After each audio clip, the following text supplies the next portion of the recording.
అందరూ ఎలా ఉన్నారు? బాగున్నారా? అమ్మ కూరకారంలో మీకు ఇన్ని ప్రోడక్ట్లు పెట్టారండి. ఇప్పుడు దగ్గర దగ్గర 40 దాటిపోయినాయి.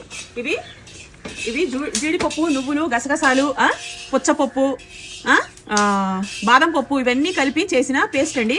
ఈ యొక్క పేస్ట్ మీరు మటన్ కానీ, చికెన్ కానీ, ఫిష్ కానీ, ఫ్రాన్స్ కానీ దేంట్లోకైనా సరే బిర్యానీలోకి వేసుకోవచ్చు. ఇది స్టోరేజ్ ఉంటుందండి, 3 months వరకు ఉంటుంది. నచ్చిన వాళ్ళు వాట్సాప్ నెంబర్ మెసేజ్ చేసి బుక్ చేసుకోండి. ఇదిగోండి, ఇది అల్లం వెల్లుల్లిపాయ పేస్ట్. ఈ అల్లం వెల్లుల్లిపాయ, ఉప్పు, పసుపు, ఆయిల్ వేసి తయారు చేసిన పేస్ట్ అండి. ఇది 3 months వరకు ఉంటుంది. మీకు ఏ కర్రీలోకైనా అల్లం వెల్లుల్లిపాయ పేస్ట్ కంపల్సరీ కావాలి కాబట్టి నచ్చిన వాళ్ళు వాట్సాప్ నెంబర్కి మెసేజ్ చేసేసి బుక్ చేసుకోండి.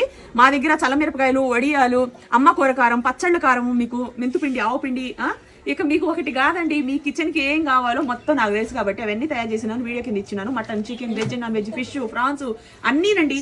లేబుల్స్ ఇది చూపించి ఇక్కడ చూపించాను. డ్రై ఫ్రూట్ మసాలా పేస్ట్ ఇది. వీటికి సంబంధించిన లేబుల్స్ అంటించాలా.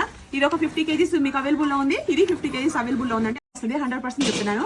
ఫ్రిడ్జ్ లో పెట్టుకుంటే 6 నెలలు, వితౌట్ ఫ్రిడ్జ్ తో అయితే మీకు 3 నెలలు ఉంటుంది. మీకు ఎన్ని కేజీలు కావాలన్నా సరే మేము ఇక్కడ ఫ్రెష్ గా తోటల నుంచి తీసుకొచ్చేసి మీకు ఈ అల్లం వెల్లుల్లిపాయ పేస్ట్ అనేది పెడుతున్నాము. మాకు ఇక్కడ పక్కనంతా తోటలేనండి. నేను 4 బస్తాల అల్లం తీసుకొచ్చా. అంటే ఒక బస్తాకి మీకు 60 kgs ఉంటుంది. 60 kgs ఇంకా లెక్కన మీరు వేసుకోండి, 240 kgs అల్లం అనమాట. సో ఇది మీకు నచ్చిన వాళ్ళు బుక్ చేసుకోండి. ఫ్రెష్ గా మీకు పెట్టి పంపిస్తుంటాం. మా దగ్గర స్టాక్ అయితే ఉండదు, ఎప్పుడు అయిపోతూ ఉంటుంది కాబట్టి ఇప్పుడు ఎప్పటికప్పుడు వీడియోస్ పెడుతూ ఉన్నాం కదా మీకు. అదనమాట ఈ లేబుల్స్ అంటించేసి మీకు పబ్లిష్ లో ఈ రోజు నుంచి మీకు అవైలబుల్ లో ఉంటుంది అది. ఓకేనా? అందరికీ అడ్వాన్స్ గా ఉగాది శుభాకాంక్షలు.